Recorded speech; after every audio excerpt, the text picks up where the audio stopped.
Appreciate all your support as we went through these transactions and kind of all the permutations that exist. Having your counsel was really important, and also, I asked some guys inside baseball operations that I haven't worked with for very long to do a lot of heavy lifting with me, and be side by side virtually through this process, and between alphabetically Bryn Alderson and Ian Levin and Ben Zosmer, they were with me every step of the way as I became acclimated to a new organization, and embarked on trying to put together this club, and with that, I'm very excited to be able to introduce again alphabetically Mark Canha, Eduardo Escobar, and Starling Marte to the Mets. And just to say a little bit about these guys, adding three players, adding these three players really solidifies our lineup. It provides positional flexibility and depth, and will really allow us to kind of take on a lot of the elements that get introduced over a 162 game season. So, and I think you're going to hear a common theme among this trio of positional flexibility. It was discussed with all of them during my conversations with their agents, and we want to be able to create a club that's really built to withstand the demands. And adding somebody with Mark's ability to get on base, to make good swing and no swing decisions, play above average defense in the outfield, move around the diamond, is very valuable to us. And additionally, adding a player with Eduardo's ability to make contact and hit the ball hard and provide positional flexibility all throughout the infield, and contribute to our culture, was important to us. And finally, adding somebody that's as dynamic as Starling was seen as critical, and he contributes to this team in a number of ways: on the bases, in the batter's box, in the outfield. He's an exciting player and one that's going to help us win a lot of baseball games. So this is an exciting day. On the heels of our press conference earlier, it's an exciting day in the Mets universe. And again, I'm thrilled to be able to introduce these three guys today. So with that, HK, Harold, I'll kick it back to you. Thank you, Billy, and thank you, Sandy. If you do want to ask a question, please identify who you would like to ask that of. Obviously, Sandy and Billy are available, but as you'll see, joining is Starling, Eduardo, and Mark, and each of them will be available to address any of your questions too. So with that, I think we'll begin with Steve Gelb. Steve, your line is open. Thanks, Harold. This one, it could be for Billy or Sandy, but, Billy was just talking about the skill sets of each of these players. And, I think that speaks for itself, but there's also been a lot of talk about the type of clubhouse guys all three of them are. I mean, even Max today said that Eduardo being here was one of the big reasons he wanted to be a part of this team, and he's never even met Eduardo yet. So how much did that factor into these decisions, these signings, when you were targeting players in the offseason? Billy, you want to answer that one? Sure. It's definitely an element and a criteria that we look for. These guys, this group, and then everybody, even within support staff, everybody that's in that bubble that travels and moves, with the club, they're with each other from roughly Valentine's Day to Halloween, and we want them to be together till Halloween. That's a long time to be with each other, and how that group integrates, supports each other. That's very, very important to me. One of the things I love to kind of talk about is will our players, make their teammates more significant than they are, right? We build that type of culture within an organization that supports each other, and they understand the obstacles and the things that they're going to have to do to get where this club needs to go. And so ultimately, we're excited to bring this group into the fold with the guys that currently are here, and to be able to achieve great things for the Mets in the 2022 season. And then, I mean, this is really for all three guys, so I don't know which order you want to take. If you want to do alphabetical order, Eduardo, Mark, and then Starling. Just why the Mets? Why did you guys make the decision to come here this offseason? And before that's answered, I want to remind everybody, Alan Serial from our group is on, who will assist with translation for Eduardo and Starling. So go ahead, Al. Primeramente, Steve Jobs quiere preguntar por qué ustedes firmaron con los Mets. Bueno, yo tengo buena relación con Cano. Siempre hemos estado hablando. Me ha dado muchos consejos sobre el juego. Y una de las cosas que hace varios años dije que quería estar junto con él para aprender más. Y él siga enseñándome más del juego. Y gracias a Dios se dio la oportunidad. Y aquí estamos. Esa es una de las claves que por lo cual elegí los Mets, ya que hay muchos latinos, tengo mucha familia ahí y me llevo bien con algunos de los jugadores. Well, first off, I have a good relationship with Cano. Throughout my career, he's given me a lot of good advice, and early on in my career, I always said that I wanted to be his teammate. And now that I had the opportunity to do so, I decided to take it. There are a lot of Latinos on the team. I think the team is really good, and I have a lot of good relationships with them. And I also have a lot of family in New York, so I felt like it was the right time for me to take on that objective. Thank you, Eduardo. Go ahead. I'm sorry. No, bueno, para mí también, verdad que muchas gracias por la oportunidad de traerme a estar con un gran equipo como Nueva York. De verdad que yo creo que esto es siempre una de las bonitas experiencias de que uno sueña siempre, estar con un equipo como los Mets. De verdad, como dice Starling, tengo muy buenas relaciones con muchos de los peloteros que están ahí. Ya puedo compartir con Tyler Walker, con el mismo Starling, con todos los muchachos. De verdad que me siento bastante orgulloso por esta oportunidad y compartir con todas estas estrellas que tiene el equipo. Yo creo que va a ser un equipo bastante animado. De verdad que trae toda mi energía, mis cosas positivas al equipo, a los muchachos, y estar todos jugando juntos y con una energía todos los días linda para lograr y querer lo que queremos, que es ganar el campeonato. Well, first I want to say thank you for the opportunity to be a part of this great organization. And like Starling said, I have a lot of good relationships with the players on this team, whether it's Taiwan Walker or Starling and a bunch of the other guys that are on this team at the moment. But yeah, I also feel like I can bring my experience, my energy to this team to be able to have a great experience going forward in these next couple of years. And I'm excited for that opportunity. Mark, the floor is yours. Yeah, I wanted to say thank you to Steve, Sandy, and Billy, first off, for this amazing opportunity.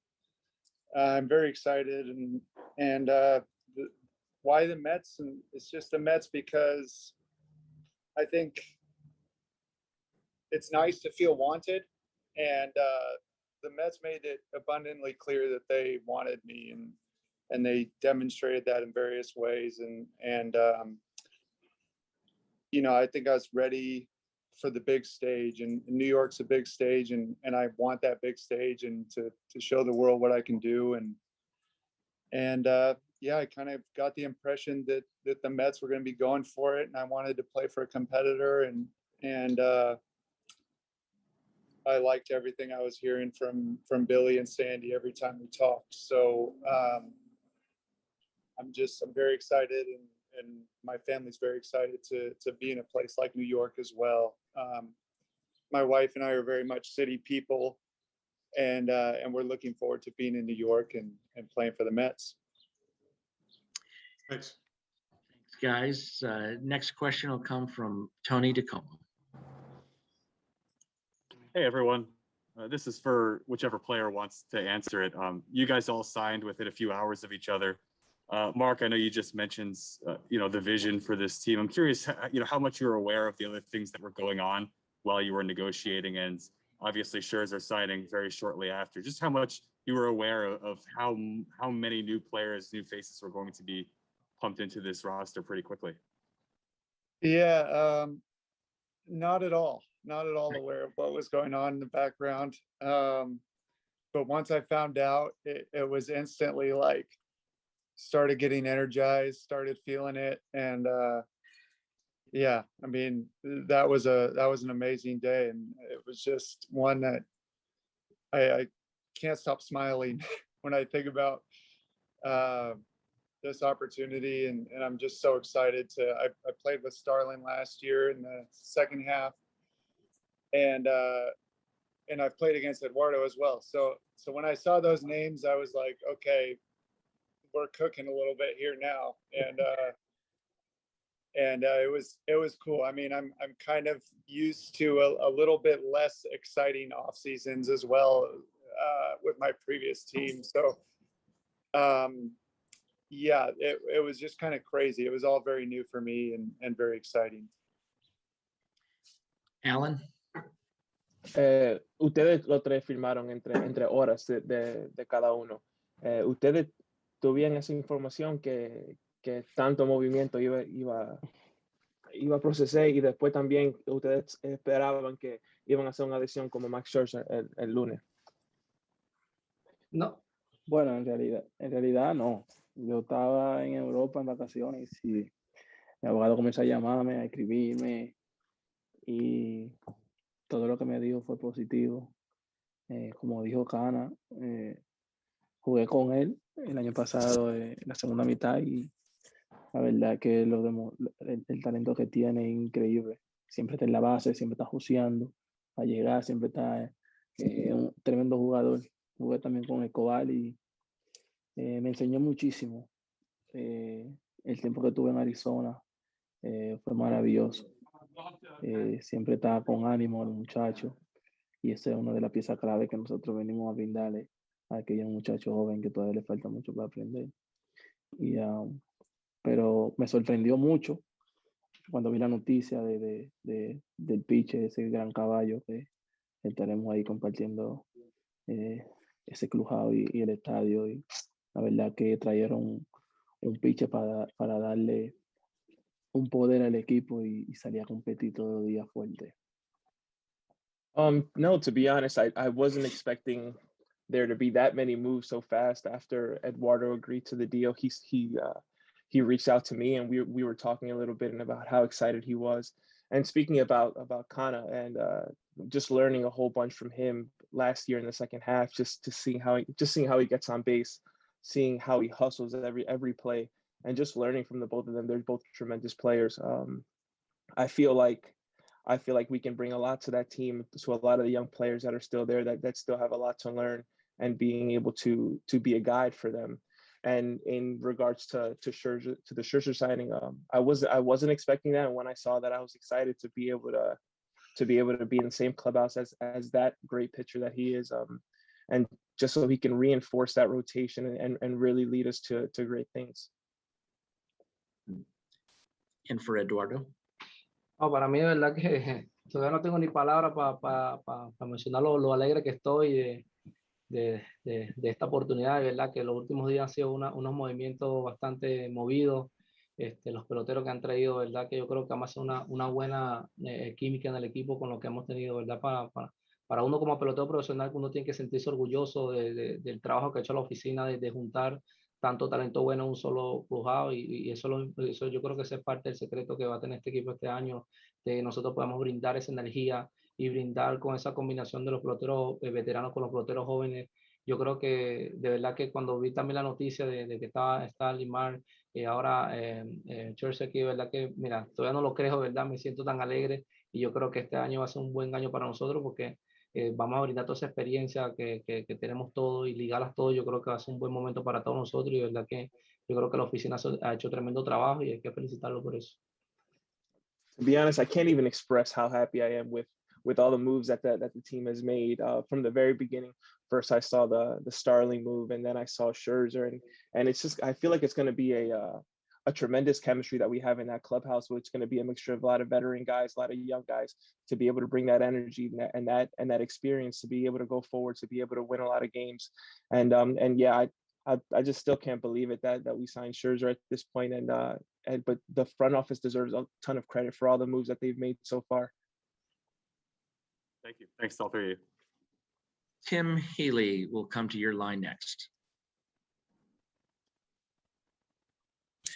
Hey, this is a question for all three players. You guys are all pretty versatile in the field and in the lineup. What did the Mets communicate to you about their plans for where they want to play you defensively and offensively? Ustedes toditos pueden jugar más de una posición, pueden batear en diferentes lugares del lineup. ¿Qué fue lo que te dijo el front office de cómo lo iban a usar ustedes dos? Bueno, yo juego toda. Yo juego toda la posición. Siempre y cuando yo esté en el line y en una de las posiciones, yo haré el mejor trabajo para ayudar al equipo lo más que pueda. For me, I'll play whatever position they need me to play. As long as I'm in there, whatever part of the lineup I'm in, whatever position I'm in, I'll do whatever I need to do to help the team win. Bueno, para mí también lo mismo. Yo creo que lo principal de nosotros venir aquí es traer nuestra experiencia al equipo y darle la mejor flexibilidad al manager y a sus coaches de ayudarnos en lo que necesite. Yo creo que cuando tenemos un grupo como el que tenemos, un equipo como el que tenemos, creo que hay que buscar la manera de siempre buscar ese espacio donde se necesite. Uno está a la disposición del manager para ayudar al equipo a ganar, que creo que esa es la mentalidad de cada uno de nosotros, que no importa dónde nos pongan, simplemente ver el nombre todos los días ahí, pero buscar la manera de cómo siempre está ayudando al equipo a ganar. Yeah, like Starling said, we're here to do whatever to help the team win. Our job is to bring that experience to the clubhouse, to the team. It's also there to be able to give that manager flexibility to be able to make different moves. As long as we're in the lineup, we're going to do whatever we can to help the team win. And yeah, that's just going forward. Whatever the team needs, wherever we are in the lineup, I feel like we can help with our experience and our ability on the field. And I think I'd like to just express the same sentiment. I mean, I feel the exact same way. That did come up when I was talking to Sandy and Billy, and I just said, I don't care. I'll play wherever you need me. In the past, I've filled in for guys when they need a day off or when guys are hurt, and I'm kind of always embraced that role and take pride in my athleticism and my ability to kind of play all the outfield positions and first if you need me there. But yeah, it's wherever you need me, I'm happy to go there. And then separately for Billy, if that's all right, I think this is your 13th day on the job, full day, and obviously that's been a busy time. How would you describe the level of busyness over that stretch for you day to day? And do you think that you can benefit from the anticipated lockout from a settling in / getting to know the organization perspective? Yeah, I'm glad you're keeping track. It's kind of all blurring together right now. So there's been it's been very active, clearly. The volume of phone calls and Zoom calls. I mean, you know what I've done with, you know, I know I mentioned Bryn, Ian, and Ben earlier, but essentially, like, we've just started a Zoom in the morning, and I just leave it on, and we'll go dark or put them on mute, but I just leave it on as a virtual office. It's been that kind of connected and that plugged in through this whole time period since I've started. You know, I would just say that moving forward, I'm ready for however much activity there is. You know, whether we're doing player transactions, whether it's talking more infrastructure and talking about the institution and the potential hires that we have to make from a staffing standpoint, I'm ready for whatever's put in front of me. There's not really any time to take a break because I have to acclimate myself to a really new organization, in a short period of time. So I'm just looking forward to whatever the next day brings, and I'm ready to go. Not to sound like a player, like I'll play anywhere, but I mean, whatever it comes, whatever serves up. I'm just looking forward to tackling those challenges. Next question will come from Disha Thozar. Hey guys, this is for Billy or Sandy. If you view Starling Marte as the starting center fielder, have you talked to Cano about what his role would be and just sort of how open he is to giving up that center field job potentially to someone like Starling? Did you mean Nemo? Yeah. Oh, I thought you said Cano. I thought I heard Cano. Sorry, it's no, we haven't decided right now. I mean, what came up in the conversations was, are we comfortable having guys play all over the diamond? I haven't had a chance to talk to Brandon yet about that. I felt it would be a little premature to do that in advance of getting a manager in place. But I did have these conversations with both Eduardo and Mark and Starling, through the process that, it might not be just one position. You might move around a lot. I've seen a lot of value come from managing the lineup and the workload by moving players around. And that was by design for us. To be able to deal with whatever adversities or deal with whatever obstacles kind of come our way, feeling like we're covered in center field in 3 spots right now. We're covered in shortstop in 2 spots right now. We're covered at second base in 3 spots right now. We're covered at third base in 3 spots right now. Like, we're covered, and that provides me, Sandy and Steve, and should provide everybody a lot of comfort that if we have to move things around, that we feel like we have very strong players to put in those spots and kind of, again, navigate that workload that every team faces. So in the same vein, it sounds like you don't view Escobar as the starting third baseman either. And you kind of are open to flipping him around, or are you still looking for a starting third baseman as well to pick up before the season starts? I mean, I think it's fair to say that Eduardo's going to accumulate a boatload of plate appearances, and that he can do that in a number of positions. So we're going to preserve optionality, I guess. Tim Britton, your line is open.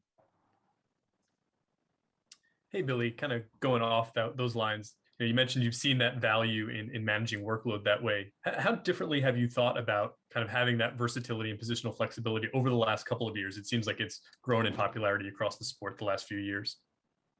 Yeah, I'm a huge advocate of it. I love players that can play multiple positions. I love players that can play on the dirt and the grass too. I think it just opens up so many different options for the manager. And it also helps too in days where, if you're going to have a player that's going to play, that's going to amass 550, 600 plate appearances, when you provide an off day, there's value in the fact that person doesn't have to come in and pinch hit or, come in to play defense. Trust me, these guys are ready to do that. They're ready to contribute to winning baseball. That was explained through the process, and they get that and they buy into that, and that's why they're here.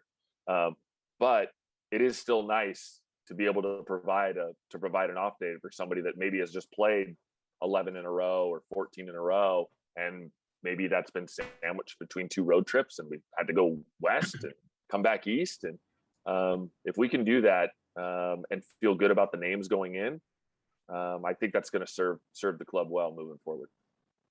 And then for Sandy, Max talked about it earlier today. Billy talked about it earlier now. about the clubhouse chemistry part of this. You were the one who was here last year. What did you think of the clubhouse dynamic for the Mets this last season?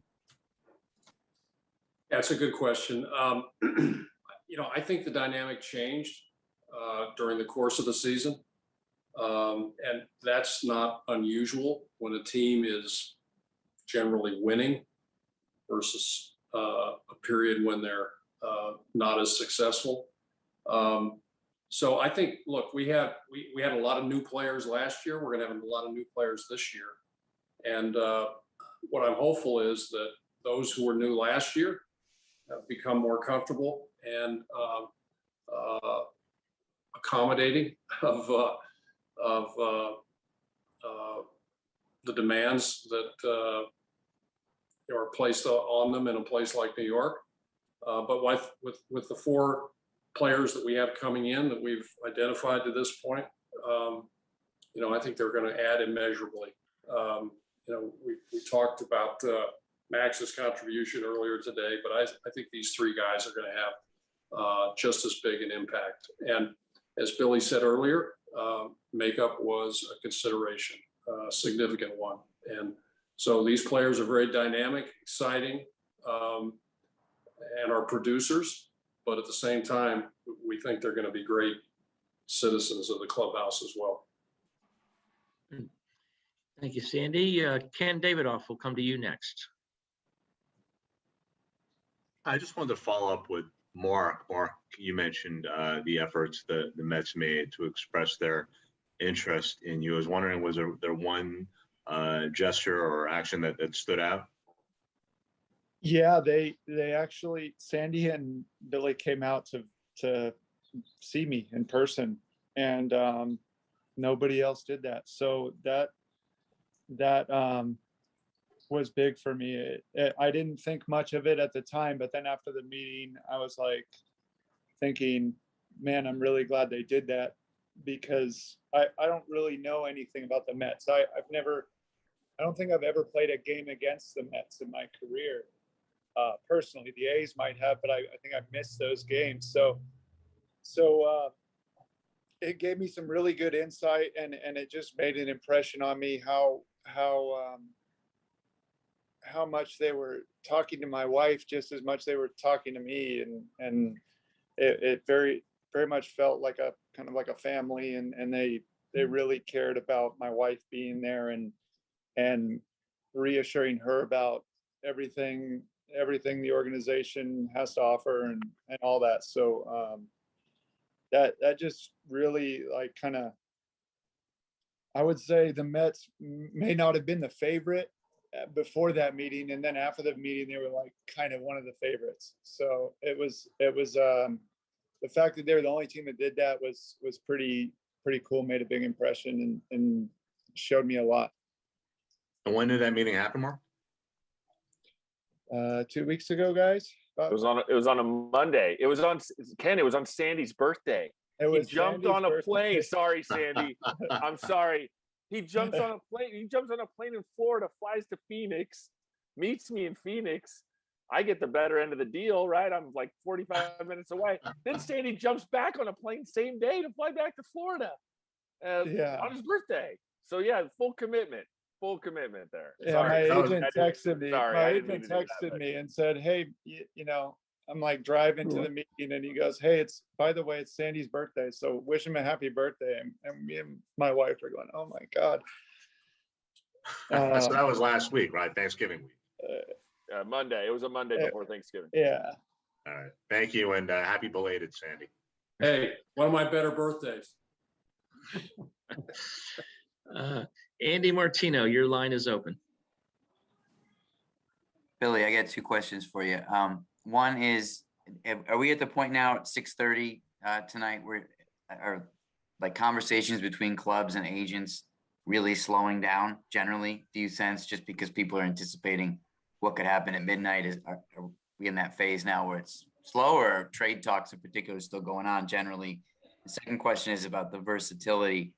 You've spoken about the value of it, and you've been asked about how the game is trending that way over the last couple of years. Do you think, in your experience in New York that you already have, that that's a harder sell in some ways, or a bigger a talking point in New York? Like there's always people like us always want to know who's the closer, who's the center fielder, who's the first baseman. Where the Giants didn't have an answer to those questions. A lot of times it was just so versatile and so many guys got 200 at bats and played around the diamond. Do you think New York presents a challenge because we're so used to talking about the game in a certain way to selling this even just to the public, or not having your manager have to answer these kind of questions every day? Yeah. So as far as the versatility aspect, it is, it is really important for me to be able to offer a lot of different options and to kind of manage the workload. I understand the value. Growing up as a kid, growing up on the West Coast, being able to think to myself like, oh yeah, okay, Terry Kennedy's catching tonight, and Kevin McReynolds is playing center field, and Craig Nettles is playing third. I'm talking about a Padre club, growing up, and like I can do that. But I also understand winning baseball, and winning baseball is about taking 27 outs away from that other team as quickly as we can. And sometimes we're going to hand the ball to some pitchers and say, go as deep as you can. And sometimes we might hand the ball to the pitcher and go, you're going to get 9 hitters right now, and give everything you've got for these 9 hitters. And if we can pull outs away there, that contributes to winning baseball. Similarly, Citi Field's a tough outfield to play. And it's not, it's a tough hitter's park. And that means a lot of balls in the outfield. So I kind of look at the outfield, like you have this responsibility to stand and, in this field of grass, and the ball is going to get hit. And how many can you go catch? How difficult was that ball hit? How hard was it hit? What was the trajectory? What was the chances of catching it? And can our guys catch more than the average fielder? And I don't fall in love with wherever they stand. They can stand wherever they stand. Ideally, they're right where the balls are hit. But can they get on their horse? Can they motor? And can they chase the ball down and catch it? And it doesn't matter to me if they're playing right, left, center, rover. It doesn't matter. Just catch the ball. And we're going to try to do our best to put them in the position to do that, and kind of understand how fast they run and what kind of range, and do they go a certain direction better, and really like challenge them with some deliberate practice to reinforce that. So while it might, while you might not be able to predict who's playing where on a particular day, we're going to do what we can to contribute to winning baseball. As far as the activity, I've still been pretty active today, in between some press and press conferences and some radio spots. But yeah, I've still been talking to clubs. In fact, I was talking to a team that, I almost was late to signing on to the Zoom. So yeah, still active. Clubs perceive that there's still time to make a trade, seems. Yeah, I think, by and large, you could approach it similar to a trade deadline, I guess, for lack of a better way to frame that. Eddie Coleman, we will come to your line next. Welcome, guys. Starling, Mark, and Eduardo. This is for Eduardo in particular. Eduardo, you played all around the infield. I don't think shortstop lately, but you played the other 3 positions a lot. I just wondered where you're most comfortable and what you think your best position is. Eduardo, tú has jugado en todas las posiciones del infield. Tú no has jugado shortstop en mucho tiempo, pero ¿a dónde tú te sientes más cómodo en el infield? Bueno, yo siempre soy una persona que para mí lo más importante es mi nombre en el line, no importa la posición que esté. Yo creo que siempre tengo una mentalidad de que llegue a la Grandes Ligas, es que siempre estoy a la disposición de ayudar al equipo a ganar. Para mí lo más importante es mi nombre en el line todos los días, y yo siempre daré lo mejor de mí en cualquiera de las posiciones que me lleguen a necesitar el manager, pero estoy acostumbrado, me acostumbró a jugar tercera, me gusta jugar segunda, ahora aprendí a jugar primera también. Yo creo que es una de las cosas que cualquier manager le encantaría. Jugar también puedo campo corto, creo que jugar todas las posiciones, pero como te digo, no tengo, para mí la prioridad sea tercera, pero sé cuando tienes un equipo como el que estoy ahora, yo creo que darle la flexibilidad al manager de cualquier posición que me pueda necesitar, yo creo que estaré 100% porque tengo experiencia de jugar en todas las posiciones. I'm the type of player that as long as I see my name in the lineup, I'm fine because I know I can help the team win. Over the last couple of years, I've been able to play all around the diamond. I played third, I can play second, I can play first. I learned how to play first, and I think that's something a manager would love, just to have that flexibility. But with the type of team that we have, my preference would be third base, but it doesn't matter wherever the manager wants me to play. I'll play. I know that the type of team that we have a really skillful team that can play all around.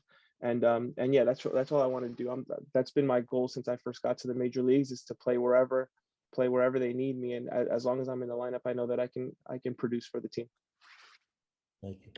Good. Max Jimenez will come to your line next. Hold on, Max, we'll get you unmuted.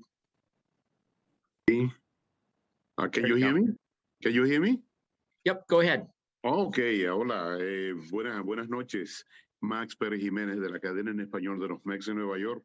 En primer lugar, quiero darle las gracias a Mr. Coin, Steve Coin, a Sandy, a Billy por regalarnos una tremenda semana de acción de gracias. Bienvenidos, Starling, Eduardo y Mark. Como bateadores le pregunto, ¿qué se siente jugar con los dos mejores lanzadores del béisbol de tu lado? First off, how does it feel to be able to, as hitters, to be able to play with two of the greatest pitchers in the league right now? Bueno, para mí es verdad que primero bastante contento que no lo voy a enfrentar más. Pero de verdad que para un orgullo, como te digo, yo creo que no mira a Tigrón y a Scherzer ahora, yo creo que eso es una gran bendición que uno tiene porque ahora lo tenemos en el mismo equipo, pero de verdad que hay que sentirse orgulloso. Yo me siento bastante orgulloso de compartir un Clubhouse, compartir un equipo con grandes estrellas, los dos Sayón o Salón de la Fama en el futuro, pero de verdad que para mí es lo mejor, de verdad que, como se lo digo, no tengo palabras para decir lo que yo siento de estar en el Clubhouse con ellos, y bueno, ahora lo mejor de mí para yo hablar yo también y agarrar la mejor experiencia de ellos también. First off, thankfully I don't have to face them anymore going forward. But no, it's a great blessing to be able to be teammates with those two guys, to be able to share the same clubhouse with those two guys. Two Cy Young winners, two future Hall of Famers, Lord willing. But yeah, I just can't wait to have that experience, to be able to be a teammate of those two guys, and just to be able to help them be their best selves going forward. All right. Starling. Bueno, para mí es lo mismo que dijo Escobar. Dos tremendos pitchers. Son varios turnos que no lo voy a ver. Y la verdad que va a ser emocionante poder ver esos pitchers dominando a estos bateadores, ya que yo soy uno de los jugadores que me gozo el juego ahí atrás, cada picheo que van tirando. Yo que esté en el outfield puedo verlo, y va a ser emocionante estar cubriendo allá atrás y sacando lo más que pueda a esos pitchers para que sigan batallando y tirando pelota y se lo gocen como yo. No, yeah, it's just like Escobar said. I'm not the type of player that's going to miss having those at bats against those guys. But yeah, no, it's gonna be super exciting being able to see those guys live, playing behind them. I'm the type of player that enjoys every second, every pitch when I'm there in center field, and yeah, I'm just gonna try to my best to get as many outs as possible, to catch as many fly balls as possible. Yeah, going forward, I just hope that they enjoy their game as much as I enjoy theirs. And finally, Mark, your thoughts there. I just feel lucky to be blessed to be on this team with such great pitchers like that. And I haven't seen Max or Jacob pitch actually ever in person, so I'm very excited to kind of witness their greatness and kind of not only that, but see see their routines and see how they go about their business in the clubhouse, and feel ready to kind of get inspired by that. So yeah, I've heard great things about both of those guys. I've played this year with players that have played with them, and so I've heard a lot of really good things. So I'm excited to see it for myself.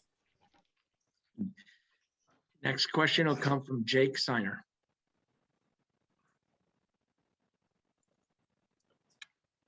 There we go. Hey guys, Jake Seiner from the AP. Question for Mark. Mark, I know you've been running the Big League Foodie Instagram account for several years now, and I'm just curious if you have a list of restaurants picked out in New York or some favorites you're going to come back to, and just what, it's a pretty good food city, what your level of excitement is to be coming here and doing that. Yeah, I'm very excited. I love food. I appreciate food greatly, and I've been to a lot of great ones already. But yeah, I have some ones in mind. I haven't really hit the big like Michelin star ones that I've wanted to hit when I've come to New York, just because limited off days and such to do dinners.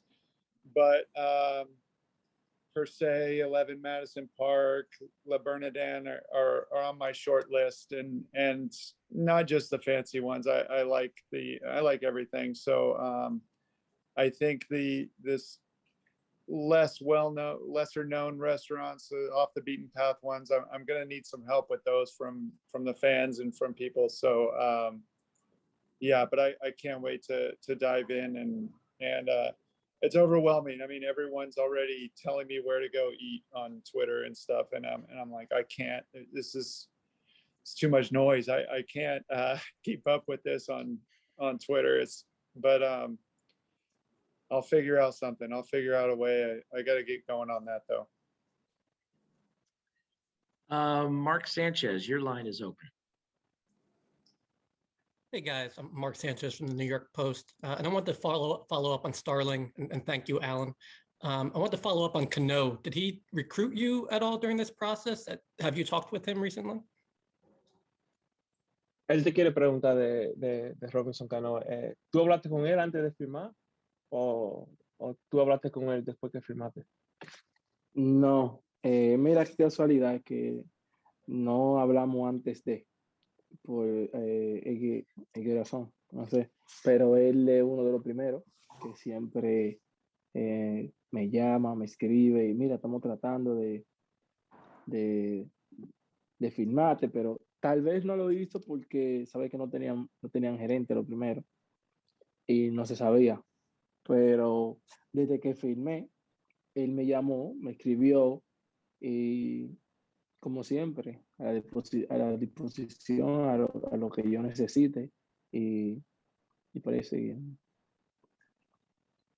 No, so we didn't speak before signing. Usually we speak in previous years. We've spoken about possibly being teammates together, and he's talking about, oh, like you should come play with us. But after I signed, he was one of the first people to hit me up. He sent me a message, and we spoke a little bit there. But I always look forward to having conversations with him just to continue learning from him. Mark Roseman, your line is open. Hi, guys. I have a question for Billy and the three of you. The first question, Billy, and this kind of stuck with me from your introductory press conference where you talked about Stick Michael and, using the eyeballs, looking at a guy on deck and seeing body language. We've talked a lot about analytics. These three guys are really high on base percentage guys. When it comes to hiring a manager, will you give that manager that latitude where maybe a particular batter has good numbers against a pitcher, but that particular day, that manager's eyeballs are telling him differently? And is there more latitude with a veteran manager to be able to do that? And secondly, for the three players, and if you can do it in alphabetical order, you come from small markets that you've played in.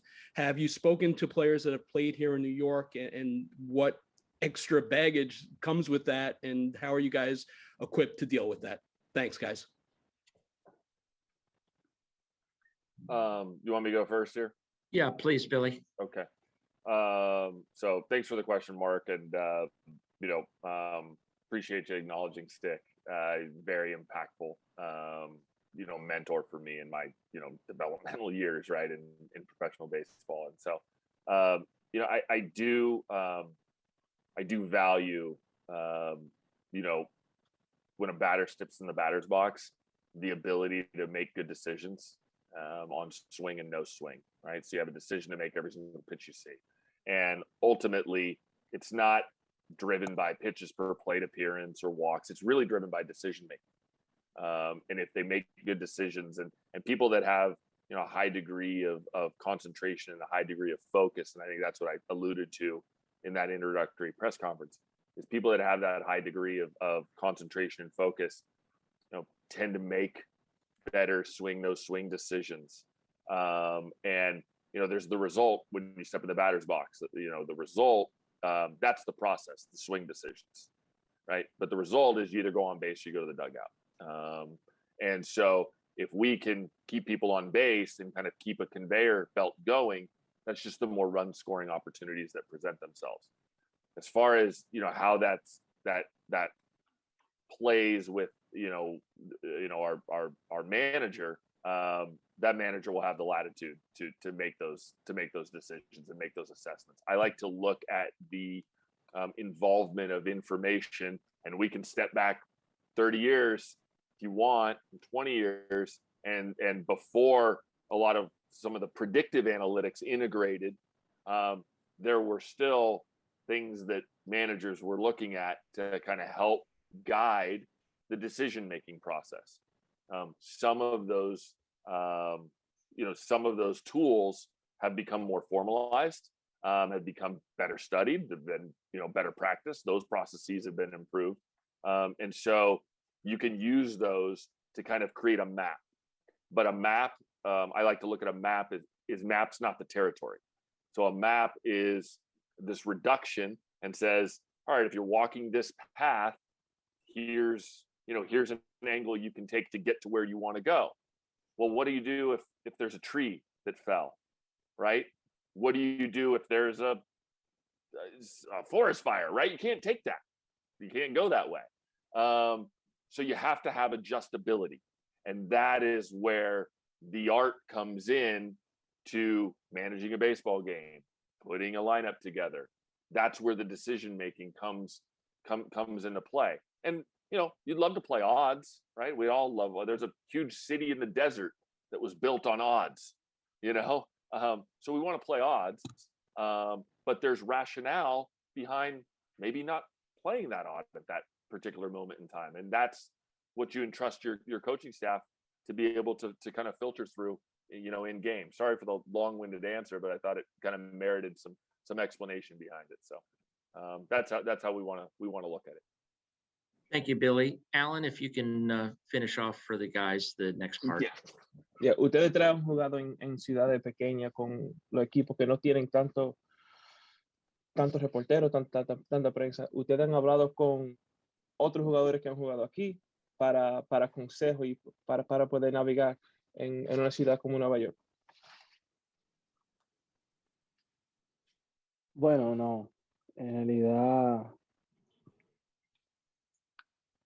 no, así. Gente me ha dicho dónde viví y eso, pero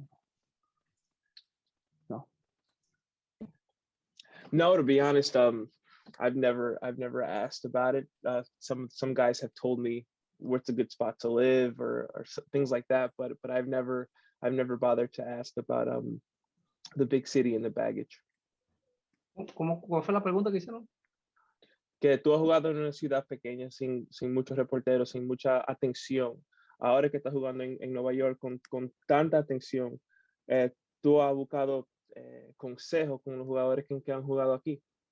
No, de verdad, todavía no, pero yo creo que tengo muy buena comunicación con Carrasco, con Tahuahua, que todos ellos, yo creo que se les puede hacer la pregunta, también Lindor, pero yo sé que la responsabilidad que uno tiene es jugar aquí en Nueva York, una ciudad grande totalmente diferente a donde uno ha jugado, pero yo creo que cuando uno sabe lo que uno tiene que hacer, cuál es la responsabilidad de uno, yo creo que ese es el secreto de profesional como somos, y eso es lo que uno tiene que, yo creo que porque estemos jugando en Nueva York, yo creo que uno no puede hacer más de lo que uno puede hacer porque yo creo que no viene el problema. Y eso es lo más importante. Yo creo que pues, Starling Marte y yo somos gente que tenemos nuevo aquí, pero creo que si nosotros sabemos jugar viejo como siempre lo hemos jugado, creo que vamos a estar vivos, vamos a hacer un buen papel. Yo creo que ese es el secreto de nosotros. Sabemos dónde estamos pisando, pero como te lo digo, yo creo que cada uno de nosotros tenemos nuestra responsabilidad y podemos hacer nuestro trabajo como siempre lo hemos hecho. No, but I haven't thought much about it, but I know that I can reach out to Carlos Carrasco, Taiwan Walker, even Francisco Lindor about how it is over here. But I know that playing here is completely different from playing anywhere else, and I know the responsibility that we have when we play for this team and for the city. So I think if we're able to produce the way that we do on field and what's expected of us, and we're also responsible and we do what we need to do off the field, I think we're going to be okay. I know myself, Mark, and Starling are new to this team, but I think that we can do good things as long as we play to our ability and we're responsible with what's demanded of us off the field. And finally, Mark, your thoughts there. Yeah, I've heard, you hear stories about what it's like to play in New York. I've always liked the big stage, kind of, even though I played in Oakland the last 7 years, but every time we go to Yankee Stadium or Fenway Park or Wrigley or these big stadiums with big market clubs, I've always reveled at the chance to play in front of those crowds and kind of show off. So I like the big stage, and I think it also kind of is fitting to my game with the noise and stuff. I think I have an ability, just like I've seen these other guys. I would say the same thing about these guys watching them play. I just have an ability to kind of tune that out and focus on what I need to focus on. And I feel like it kind of gives me an advantage sometimes too, when other teams are going to come into New York and maybe be a little shaky. I think that plays into my game because I can control the strike zone and take advantage of that. Thank you, everybody. We have time for just a couple more quick ones. Daniel Reyes, go ahead, please.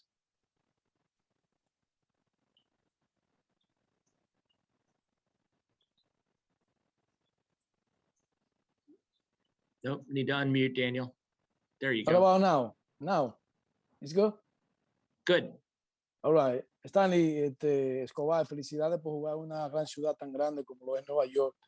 Para usted, el significado de jugar en frente de tantos latinos que van a ir a apoyar a los Mets ahora, porque hicieron buenas contrataciones. El equipo y los fanáticos tienen ansias de ganar una serie mundial que no lo hacen desde 1986. Bueno, para nosotros va a ser fabuloso jugar en la ciudad, ya que tantos latinos que nos conocen y nos siguen, para ellos vernos todos los días en el terreno, jugando duro, haciendo otra jugada, compartiendo con ellos mismos. Tú muy bien sabes que me conoces bien, que vienes conmigo de Dominicana, sabes la clase de persona que soy, cómo me dedico también afuera del terreno y adentro, y para nosotros va a ser fabuloso estar jugando ahí y traer más fanáticos al estadio. It's gonna be great to be able to play there in front of the fans. I'm excited. You know how I am about how much fun I have with the fans during my time on the field. You know how I dedicate myself on and off the field day in and day out. But yeah, I can't wait to play in front of all the fans, especially the Latino fans that are going to come to the stadium. It's just because there are just so many of them. But yeah, I'm very excited to play this year. Thank you, Alan and Starling. Mark Healy, your line's open, please.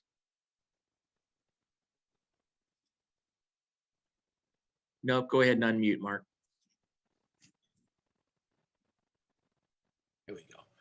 This question's for Billy.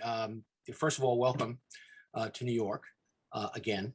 My question is, last year, obviously, the team struggled overall with hitting with runners in scoring position. So one of the first things I did when you acquired these three gentlemen was to look at their numbers with runners in scoring position, all three of them, whether it's on-base percentage, whether it's slugging percentage, whether it's OPS overall. They all performed very well, especially last year with runners in scoring position. Did that play a role in your acquiring them? Not those specific lines, but kind of more of the process that drives those type of numbers. So, you know, something that I learned, you know, in my baseball development is that, you know, a lot of times those runners in scoring position numbers, you know, they fluctuate a good deal because you're dealing with, you know, kind of a limited sample. But if you kind of think at what drives those numbers, it's generally contact. Because oftentimes to get that runner in scoring position, the single can score them unless it's a really well hit single to an outfielder that's got a, you know, really good arm, and you know, maybe the infielders are playing double, not to get too deep, but like the infielders playing double play depth and they're pinching and so on and so forth. But for the most part, contact's going to help drive that. So you know, I value contact. I think contact's a skill that's been, you know, maybe not as valued by some clubs. And you know, your ballpark does drive a lot of it, you know, so where you're playing your games, and for us playing 81 games in Citi Field and having a couple other ballparks in the National League East that are, you know, a little bit, maybe a little tougher to maybe go deep in, you know, that contact, that ability to make contact, you know, plays a little bit more of a premium. So that should by and large help drive those numbers. But again, there's going to be variability on them. You can still hit the ball and put the ball in play, and they could put their defenders in the right spot. So, but at least, you know, maybe at least the odds are a little bit more in our favor. So hopefully results follow. Thank you, Billy. Final question will come from Pat Ragazzo. Hi, everyone. Welcome to New York and congratulations. This one's for Eduardo. Earlier today, Max Scherzer mentioned that his good friend and former teammate Brian Dozier recommended you as a teammate and said how close you guys were and how much he enjoyed playing with you. So I was wondering if you knew that conversation took place and that you kind of almost had an indirect role in possibly Max's decision to come here. Anteriormente hoy, Max Scherzer dijo que él habló con Brian Dozier y Brian Dozier dijo que tú eras uno de los mejores compañeros que era tu vida. ¿Tú te enteraste de esa conversación hoy o tú sabías de eso ya? No, hoy me enteré porque me lo mandó un pastor en Arizona de la conversación. Sí, es verdad, tengo muy buena relación con Brian Dozier. De hecho, una de las personas que me ha dirigido, me ha aconsejado tanto en el béisbol, ha sido Brian Dozier, ¿verdad? Que lo quiero como mi hermano. Que jugamos juntos en Minnesota, me ha enseñado mucho el valor que es jugar al béisbol todos los días duro, y es uno de los ejemplos que siempre se lo voy a agradecer, de verdad, como él, como John Mauer, todas esas estrellas que me han enseñado mucho a respetar este juego y a jugar béisbol 100% duro. Yo creo que es muy bonito cuando gente retirada como él se sigue expresando de buena manera. Eso le da a uno el valor de la personalidad que es uno, dejar a los buenos amigos siempre. Y yo creo que eso es una de las cosas que yo me enfoco mucho en la buena amistad, ser un buen compañero y siempre está apoyando a mis compañeros, no importa lo que pase, porque de esa escuela vengo yo, donde aprendí viendo las superestrellas, siendo buenas personas, y por eso que fueron superestrellas. No, I didn't know about that conversation before today. A pastor actually sent me that quote, and that's how I found out about it. But yeah, me and Brian Dozier are great friends from our time in Minnesota. I consider him a brother. He taught me a lot about the game. He taught me a lot about how to honor the game and really appreciate it. Guys like him, guys like Joe Mauer during my time in Minnesota really taught me how to take everything in and really appreciate the game. That's why those guys were superstars. during their time when they played it, because they were really humble about it, and they were able to appreciate the game. They were really able to teach a lot about the game, and not take themselves too seriously. And that's what I'm still trying to do. I'm trying to pass on those same lessons that I learned from them.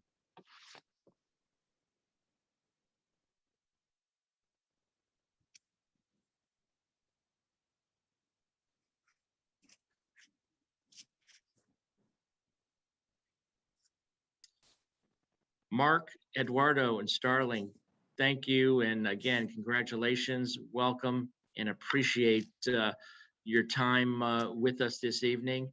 Sandy, Billy, thank you, of course, for your time. Alan, thank you as well. And this will conclude our Zoom, and we look forward to being in touch, and have a good evening.